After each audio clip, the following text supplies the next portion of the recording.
السلام علیکم، کیسے ہیں جی آپ؟ آج 3 جنوری ہو گیا جی، اور نیا سال شروع ہو گیا ہے۔ اور نیا سال بھی کیا ہے، فیض صاحب کے بقول کے ہر نیا سال عام ہے، اس میں ہم لوگ کیا کرتے ہیں؟ کچھ بھی نہیں کرتے، کوئی نئی چیز نہیں ہوتی، کوئی کسی غریب کو اس کا کوئی فائدہ نہیں ہے، کسی مریض کو کوئی آسانی نہیں ملتی۔ وہ 31 دسمبر آیا، 1 جنوری آ گیا، ایک عام دن ہے، اس ایک عام دن میں کچھ بھی نہیں ہوتا۔ اور مجھے نہیں سمجھ آتی کہ لوگ اتنے عیاشیاں کیوں کرتے ہیں، پارٹیاں کرتے ہیں، خوشیاں مناتے ہیں، کس بات کی؟ اس لیے کہ ان کے پاس پیسہ ہے۔ اور وہ جو بھوکے مر رہے ہیں، وہ جو غریب جن کو روٹی نہیں مل رہی، جو سردی میں ٹھٹر رہے ہیں، موت کے منہ میں ہیں، مریض ہیں، ہسپتالوں میں جائیں ان کا کوئی حال پوچھیں۔ اور ہسپتال بھی کیا ہیں ہمارے ہسپتال تو میرے خیال میں باہر کے جو ممالک ہیں ان کے جانوروں کے ہسپتالوں سے بھی بدتر ہاسپٹل ہے۔ اور اب ہم لوگ بڑے خوش ہو کے جناب جشن مناتے ہیں، اور نواں سال آ گیا اور جشن مناؤ۔ خدا کے لیے یار، ہم لوگ تو مکمل طور پر زندگی میں نے جو دیکھا ہے، فیل کیا ہے، ہم لوگ خوف میں مبتلا ہیں۔ اور یہ خوف پیدا ہونے سے لے کر مرنے تک کا خوف ہے، اور اس خوف میں بے شمار خوفوں سے ہم ہو کر انسان گزرتا ہے۔ کبھی زندگی میں فیل ہونے کا خوف ہے، کبھی پاس ہونے کا خوف ہے، کبھی دوست اور یار محبوب سے راضی کرنے کا خوف ہے، کبھی اس کو ناراض کرنے کا خوف ہے، اور اس ڈر لگا رہتا ہے کہ وہ ناراض نہ ہو جائے۔ اور کبھی روٹی کھانے کا خوف ہے، کبھی دوائی نہ ملنے کا خوف ہے، کبھی مرنے کا خوف ہے۔ ہم تو مکمل خوف میں زندگی بسر کرتا ہے ہر انسان۔ اور یہ کیسی زندگی ہے؟ اس کو کیسے بہتر کیا جا سکتا ہے؟ اور اس کی ذمہ داری حاکم وقت پر ہوتی ہے۔ اور حاکم وقت یہ کہہ دیتا ہے کہ جی کہ میرے پاس کوئی جادو کی چھڑی نہیں ہے کہ میں سب کچھ ٹھیک کر دوں، تو پھر میں سمجھتا ہوں کہ ایسے حاکموں کو حکمران رہنے کا حق بھی نہیں حاصل ہوتا۔ خالی باتیں کرنے، خالی وعدے وعید کرنے۔ یہ میں پچھلے 73 برس، اور 73 برسوں میں سے آپ 55 برس مجھے یاد ہے کہ 55 برس سے میں یہی سنتا آ رہا ہوں۔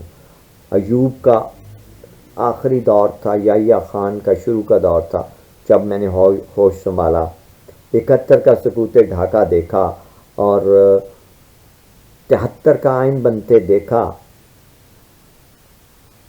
77 کا مارشل لا دیکھا، 79 4 اپریل کو بھٹو کو پھانسی لگتے دیکھا، 17 اگست 88 کو ضیاء الحق کا طیارہ فضا میں پھٹتے دیکھا، اور 10 اپریل 1988 کو راول پنڈی میں میزائلوں کی بارش ہوتے دیکھا، جو کہ پھٹے نہیں تھے مگر اوجری کیمپ سے نکلے اور فضاؤں میں بکھرتے ہوئے گھروں کو اور لوگوں کو تباہی کرتے چلے گئے۔ پورا دن کئی دن چلتا رہا وہ سلسلہ۔ میں نے وہ دیکھا۔ میں نے زرداری کی کرپشن 10% دیکھی۔ میں نے نواز شریف کا ملک کو لوٹنا دیکھا۔ میں نے زرداری مسٹر 100% ہوتے ہوئے دیکھا۔ میں نے نواز شریف کا پورا خاندان چوروں کا پورے ملک کو لوٹتے ہوئے دیکھا، اور کسی کی جرت نہیں ہوئی۔ اس کے بعد مشرف آ گیا، 2 دفعہ بے نظیر اس نے میاں نے حکومت کی، لوٹ مار کی۔ مشرف اپنے طریقے سے کاروبار لوٹ مار کرتا گیا۔ جنرل کیانی نے اپنے طرز پر بے نظیر بھٹو کی حکومت کو چلایا۔ بے نظیر حکومت کو میں نے قتل ہوتے دیکھا لیاقت باغ میں 27 دسمبر 2007 کو، اور پھر اس کے بعد اس کی وہ جائے وقوع فوری طور پر دھو دی گئی۔ میں نے کیا کیا نہیں دیکھا۔ میں نے غربت دیکھی اس ملک میں، میں نے مہنگائی دیکھی اس ملک میں۔ یہ سارے خوف ہیں، اور انہی خوفوں میں ہم زندگی بسر کر رہے ہیں، اور مرتے جا رہے ہیں، مر رہے ہیں، اور حکمران بدل رہے ہیں، وعدے کر رہے ہیں، وعدوں پر عمل نہیں ہو رہا، اور اب ایک نیا خوف چل رہا ہے۔ کہ این آر او کیا ہے، یہ بھی ایک خوف ہے۔ اور میں چاہوں گا، میں حکومت کے تمام اداروں سے بھی درخواست کروں گا کہ خدا کے لیے پاک آرمی کو کہوں گا کہ پاک آرمی ایک ایسا مضبوط ادارہ ہے جو کہ اس ملک کو محفوظ رکھ سکتا ہے۔ باقی تمام سیاستدان چور ہیں، خوف سے بھرپور ہیں، پوری قوم کو لوٹ رہے ہیں اور اس کو لوٹنا چاہتے ہیں۔ وہ ڈیزل ہو، وہ نااہل مریم صفدر ہو، وہ نااہل نواز شریف ہو جو چور بھاگا ہوا ہے، یہ سارے لٹیرے ہیں۔ ان لٹیروں سے ہمیں نجات دی جائے، ان کو سزا دی جائے، ہمارا عدل کا نظام بدلا جائے۔ اس میں کوئی فائدہ نہیں ہے، ہمیں اتنا ذلیل کیا جاتا ہے، پٹوار خانے سے لے کر، تحصیل سے لے کر، عام مجسٹریٹ کی عدالت سے لے کر، سیشن کورٹ تک، ہائی کورٹ تک، سپریم کورٹ تک ذلیل کر دیا جاتا ہے انسانوں کو، عام آدمی کو جس کی استطاعت نہیں ہے۔ غریب کی کوئی سنوائی نہیں ہے۔ امیر کے لیے آئین ہے، امیر کے لیے کوئی آئین نہیں ہے، غریب کے لیے ہر دفعہ موجود ہے۔ وہ بیچارہ پیدل چلتے ہوئے بھی قابل تعزیر ہے اور امیر گاڑیوں میں لوگوں کو کچلتے ہوئے بھی قابل تعظیم ہے۔ خدا کے لیے یہ رویہ، یہ نظام بدلیے اور آسان کیجئے، عدل انصاف دینا آسان کیجئے۔ جب اب یہ واقعہ ہوا ہے، ایک بچہ قتل ہوا ہے اور 2 دن پہلے، اور اس کو گولیاں اسٹریٹ ماری گئی ہیں گاڑیوں پہ، اور پتہ چلا ہے کہ کنہوں نے گولیاں ماری ہیں۔ اب ان کا عدالت میں کوئی ٹرائل نہیں ہونا چاہیے، ان کا سب کو پتہ ہے کہ انہوں نے بچے کو مارا ہے، ان کو فوری طور پر 24 گھنٹے 48 گھنٹوں میں قتل کر دینا چاہیے۔ ایسے لوگوں کو عدالت میں وکیلوں کی مدد کے ساتھ ان کو بچانے کی کوشش نہیں کرنی چاہیے۔ یہ ہمارا بڑا غلط عدل کا نظام ہے، جہاں پر توہین رسالت کے لیے تو کوئی کیس مقدمہ درج نہیں ہوتا، مگر توہین عدالت ہو جائے اس پر مقدمہ درج کر لیا جاتا ہے۔ یہ کیسا عدل ہے، یہ کیسا نظام ہے؟ یہ نظام اگر رہے گا تو یہ ملک نہیں چلے گا، یہ ملک تباہی کی طرف جائے گا۔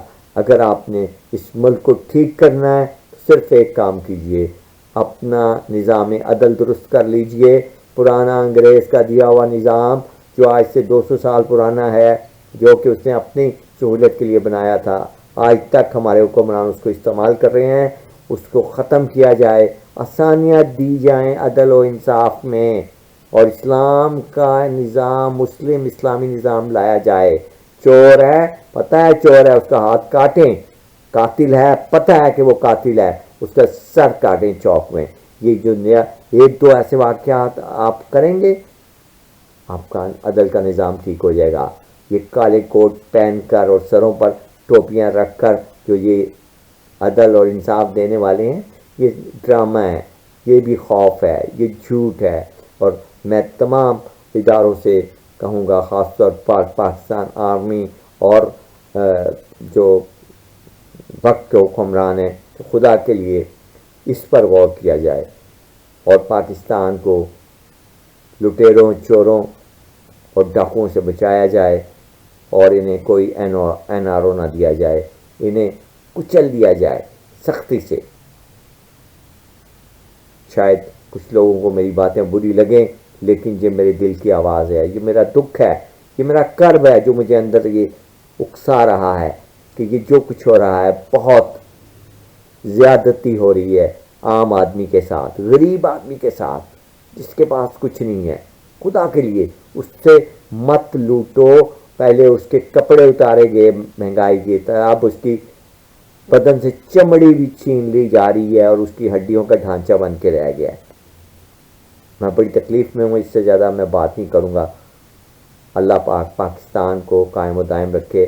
پاک فوج زندہ باد، پاکستان پائندہ باد۔